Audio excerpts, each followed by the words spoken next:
something very special about a river to me, and I don't know why exactly. I think it takes me back to times I spent with my grandfather fishing along a river, but I just love it. I love the sound, I love the smell, I love obviously the sight of it, and I find myself walking along the bank, always peeking in, looking for fish.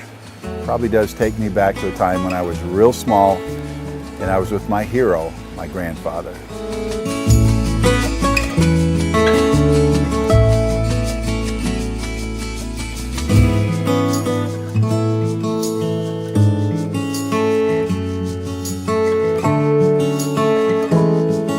Once everybody got awake and moving around, it was really cool to sit down with my buddies T-Ray and Jay and have a morning meditation.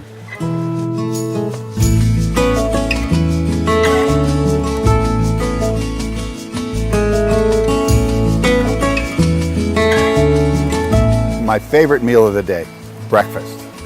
And there's something about breakfast being cooked by a guy that just loves to cook, so much so that he cooks to classical music, jazz music, whatever he's got, whatever he's in the mood for. Jay is the musical cook. It's a special touch to the meal, and then the food is outstanding.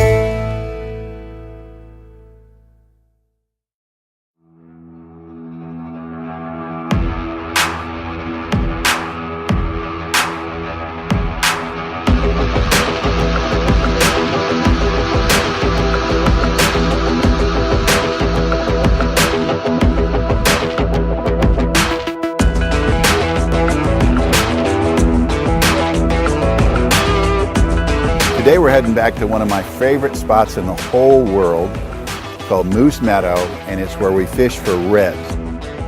When you get rigged up, you know, you pull in and you park, and then you start getting rigged up, you're putting your gear together, your waders and your hooks and your sinkers and all that good stuff, and you just pray, Lord, let me not have forgotten something really important, because now it's on.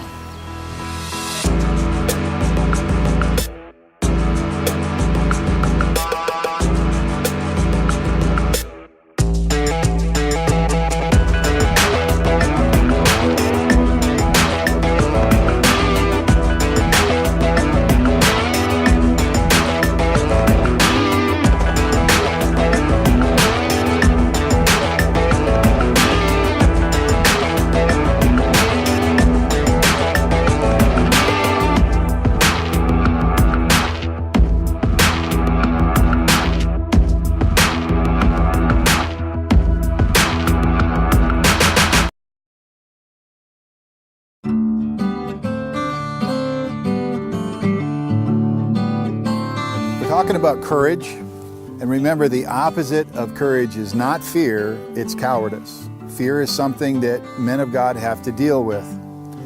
Now, what's interesting to me is that fear, the original word, it's an Old English word, and it means ambush, danger, sudden attack, and disaster. All right? Let me put that in context.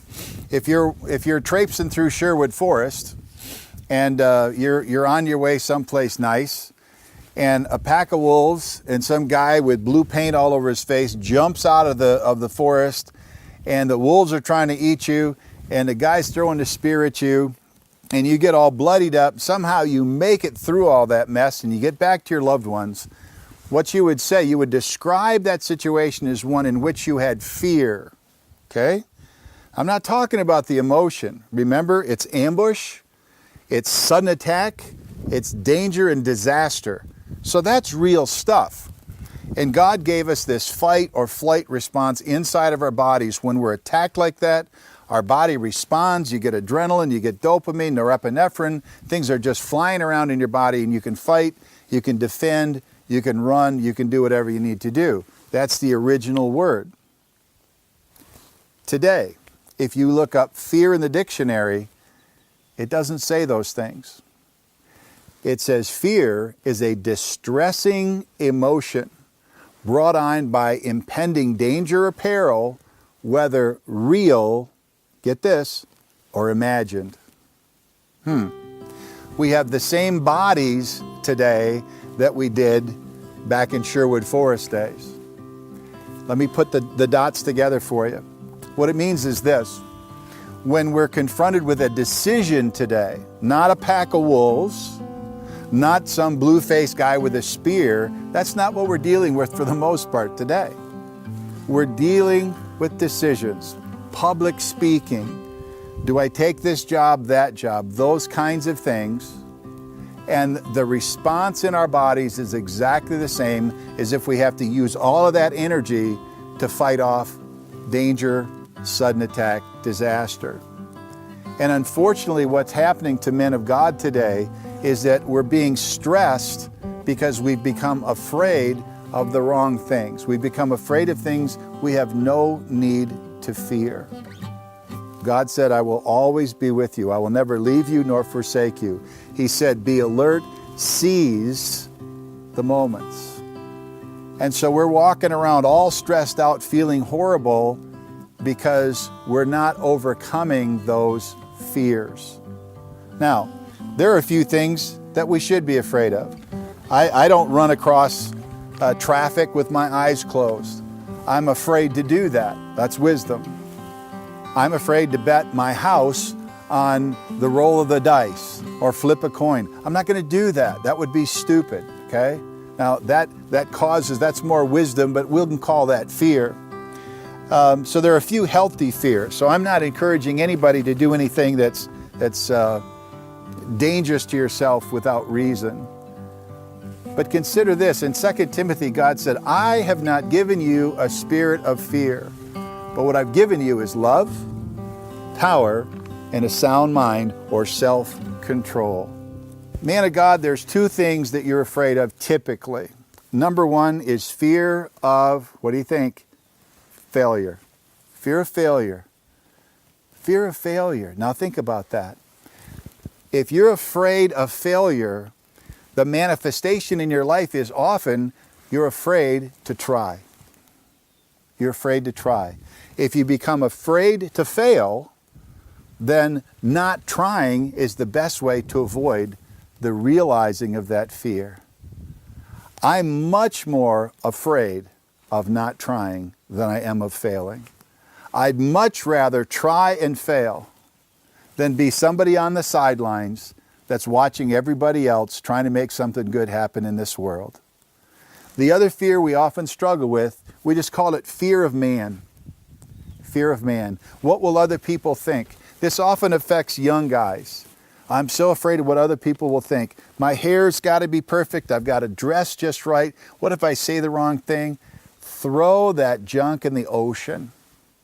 Be the best you can be, and don't be afraid of what other people are going to think. I don't go out of my way to offend people. I really don't. But if my being me offends, if my being a man of God offends somebody, tough. They'll have to deal with that. I'm not afraid of what somebody else thinks about me. Interestingly, research shows that we were born with two innate fears: loud noises and falling. So if we're born with those two, where do the rest of them come from? We learn them. We learn them. We learn to be afraid of things. We try in school, we do a little public speaking in school. We ask the question that everybody else probably wanted to ask, but then somebody laughs at us. We tried and failed at something, and all of a sudden we start building up this box of fears, and we're carrying this stupid thing around with us. Dump the box. Dump the box. There are very few things we really need to be afraid of, and we need courage to overcome those fears. But you walk around with too many fears in your box, and pretty soon you stop trying, you'll stop reaching. God will call you to something important and you'll say no because you will doubt yourself instead of putting your confidence in Him. Irrational fear is your best guess about the worst case scenario of something that could, maybe, might happen in the future. Come on. Stop wasting your time working through in your mind what's not going to work, and let's start trusting God. Let's start saying yes to those things that He puts in there. Well, what if it's me? What if it's not God? What if it's just my idea? If it's a good idea, go do it. And if you fail, you at least tried. Well, what will people think? Who cares? It's you and God. It's you, your family, and God. It's you, your close friends, and God. That's it. Everybody else can just go do their own thing. Let's start believing God. Let's go past our fears. Let's pursue some great things. I can tell you my own story with this. I experienced some of this myself back in '94. I went through a period of burnout. And there were two things I didn't want to do after going through burnout. I didn't want to do public speaking, and I didn't want to do travel. Well, God opened the door. And yes, we are in Alaska, so we're going to get a little rain, but we can hang in there. God opened the door for me to travel to Africa. I ended up doing a project for the president of the nation of Benin. And through it all, I had to overcome burnout and public speaking and travel. It was a real challenge, but I'm so glad that I did. We can overcome anything from the past that's hurt us. We can overcome those challenges if we just try. I don't want you to be bound any longer by anything in the past. You can overcome your fears. You can have courage. And by doing so, you'll walk through the doors that God has for you. And your life will be changed, and the lives of those around you.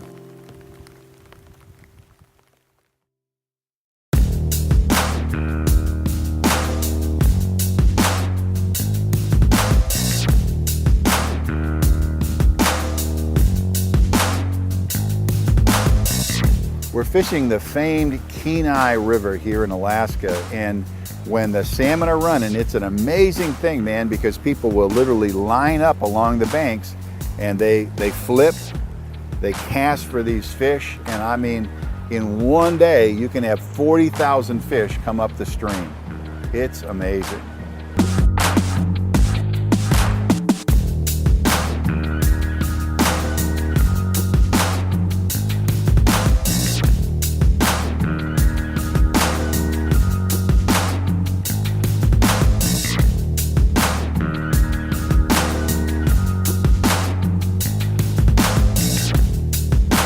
There's a lot of respect from fisherman to fisherman and fisherwoman to fisherman.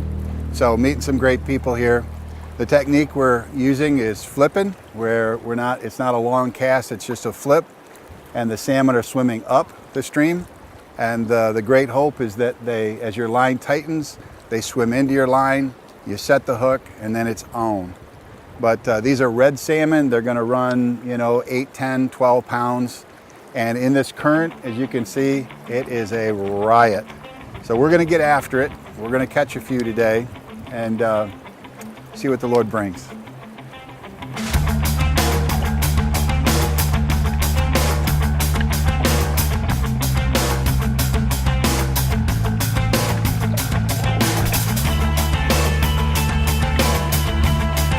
Using this technique called flipping, at times the fish, the hook doesn't get the fish just right. And if it's not caught in the mouth, you have to release it. And it's the craziest thing, because if you hook a fish anywhere other than in the mouth, it's like trying to pull in a board. It's pretty exciting. And as you can see, these fish can hit any time. There's one now. Let's go see if we can help get this fish netted.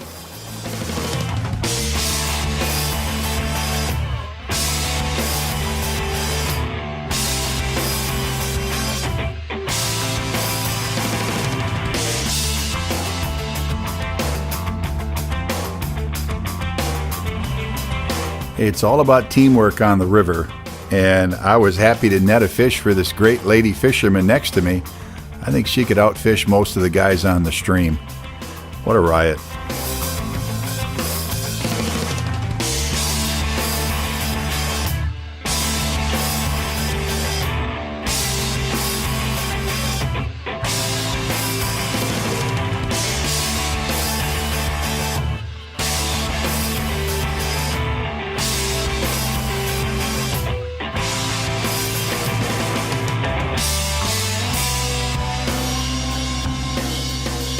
Hey, that was exciting. Well, Kenai River in Alaska. What a beautiful, beautiful thing. Fishing with your friends is nothing like it. It makes all the difference in the world. It's fun to catch a fish, but if you get to do it with your buddies, it's a beautiful thing. One more.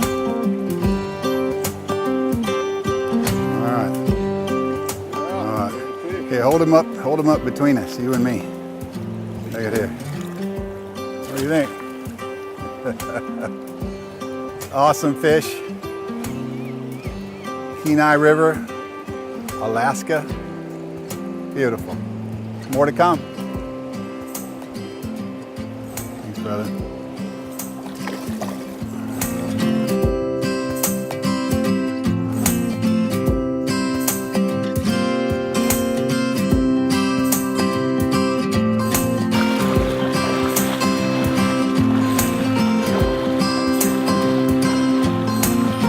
Real crazy is when I made that cast, I felt in my spirit, I felt like the Lord said this cast, and boom, he was on. That was awesome. That was a faith builder right there, man. Like he told Peter, said, hey Peter, go down to the shore, cast your line. What happened? He got a fish.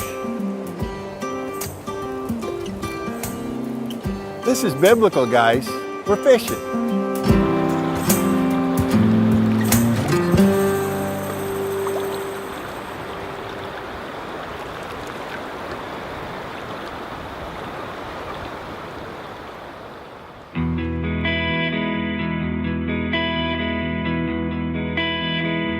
Jay, number one, thank you for opening your home to us and allowing TV for Dads to come up and kind of enjoy Alaska. But got to get to know you a little bit. Our people are going to want to know who's this cool guy. So tell me a little bit about Alaska. What is it you like about this place? What does it mean to you? Well, Brian, Alaska, I don't like it. I actually love it. It's a childhood fantasy to come up to Alaska and enjoy the outdoors. To be outdoors, to be a part of it in the soil, in the water, in the weather, and elements and climate, just to enjoy this great land. It's the last frontier. What I find is men around the world always hear about Alaska, and they hear that buzzword Alaska, and it just sets them off. It just charges them up like Alaska. There's just nothing like Alaska. And so it caught me as well 30 some years ago, and I just love this land and love the people of Alaska. 30 years ago, 30 some years ago. 30 some years ago. Wow. 35, 38 years ago. No kidding. Yep. Wow. So you were just a child then? You were just a babe. Just a teenager, 17, 18, yeah, when I moved here. Good for you. Yeah. Oh, that's wonderful. And how does this place impact your family? I know your family is around here a lot. What does this mean to your family? I guess one time someone asked me, Brian, what's your resume, Nepper? And I said, well, my resume is my family. I just love my family, and they know that. That's to my heart and soul, and that's the core of who I am, is who my family is. Show me your friends, I'll show you your future. Show me your family, and I'll tell you what you've done the last 30 some years of your life by showing me your family. It's good. My family loves being here. They love to kill fish. Yeah. They love the adventure. They love the late nights, the campfires, the food, and the unrestricted time frame of nothing and no clocks and nothing to worry about, where we can just be honest, true family members and not be encumbered by stuff. Yeah. Now in the summer, how much daylight are we dealing with? We're dealing with from like 4 a.m. until it gets dusk around 1 o'clock or so. So we have about 3 hours of dusk at the peak at summer solstice. Yeah. Oh my goodness. Yeah. My goodness. So what are some of your favorite things to do here? By the way, I love the way you said it. A lot of places, we talk to guys and go, well, we go catch fish. Up here we don't catch fish. What do we do? We go kill fish. We Brian. kill fish. Brian, we're here All to right. kill fish. Yeah, this is good. No, this isn't this is killing fish. Yeah, and then we convert them into fabulous meals. We eat everything we kill. We do not kill things for pleasure. We eat and turn it into food. Yeah, that's fantastic. What's your favorite? I mean, what do you to do? What do you like to do? What's your favorite fish? Where do you like to go? Oh, favorite fish? Let's see. Silver salmon fishing in Seward is a kick. They like you fished for silvers. They dance on top of the water. Up they go. Halibut fishing is always a challenge. You don't know if it's 10 pounds or 110 or 210. It's exciting. But my all-time favorite is fishing for sockeye salmon. Not just sockeye, but the big second run Kenai Reds on the Kenai River. Oh, I love that. That's my favorite. You're pretty good at that too, buddy. You got that flip thing down. You are too. I was watching you. You were nailing them real well. Yeah. You have you have the Kenai twitch, they call it. The Kenai twitch. That's right. Yeah, I was doing that in my sleep too. It's kind of scary. My wife will be, "What's wrong with you?" No, I was with Nepper. It's okay. On the twitch. We're okay.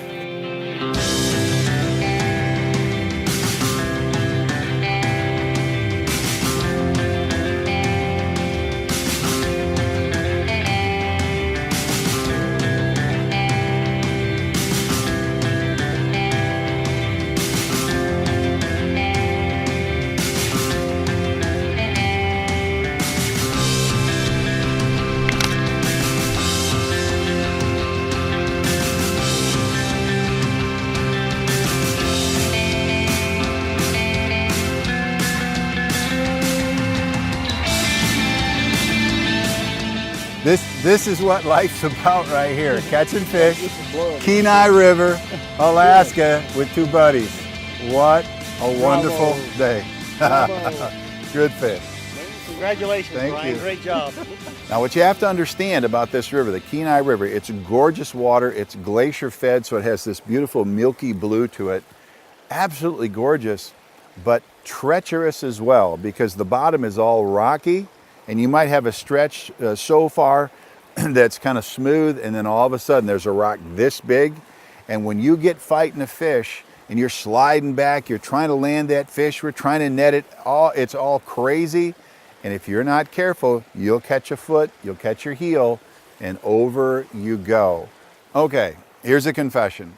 I find it really funny when people fall down, especially in the Kenai, fishing for these reds. People fall down.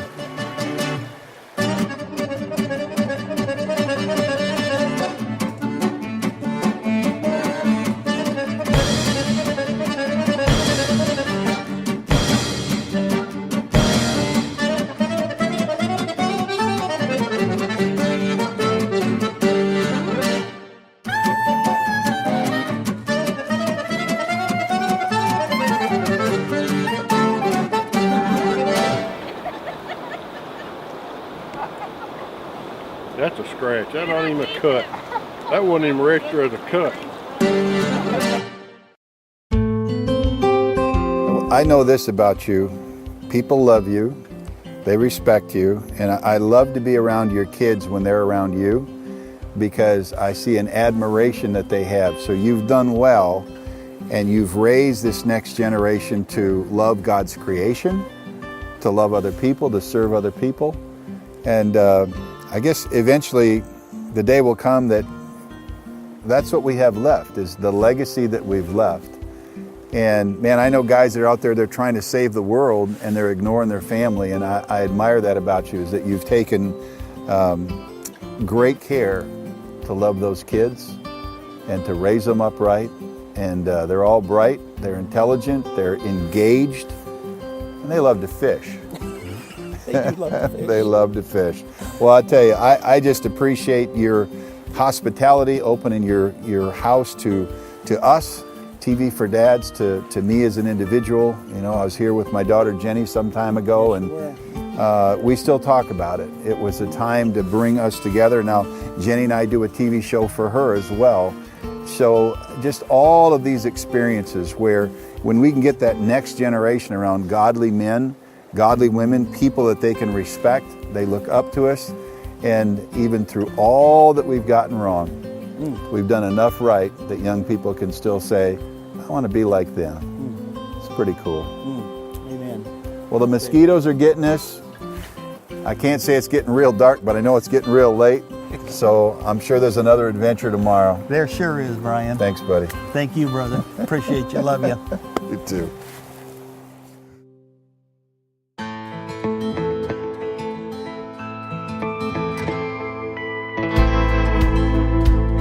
Well, I sure do like this place. This is the second time I've been here. It's one of those rare places where I just lose all track of time. It's amazing. We've been here for hours fishing, and it doesn't matter if you catch fish or you don't. I mean, it's just fun to fish, you know. But just to be out here in the beauty and the water and the trees and the birds and everything, it was a great day. Well, we just finished our time at Moose Meadow. How you guys feel? Tired. Tired is a word for you. Yeah, wet. And wet. Cold. And cold. Mr. T. Ray, how about you? Oh, I'm gratified. You're gratified. Thankful. Well, it was a wonderful time. We did catch a few. So now we're going to attempt to hold these up for you. But you got to look quick because we're exhausted. I can't get my Moose Meadow, Alaska. What a time. Oh. What a time. We had a special dinner tonight for my dear friend, the Burketts, T. Ray and his wife, Sandra. And it was their 39th anniversary. I really like that. I appreciate commitment. That's part of a godly man's heritage, is commitment. And here's a couple that's remained committed to one another for 39 years.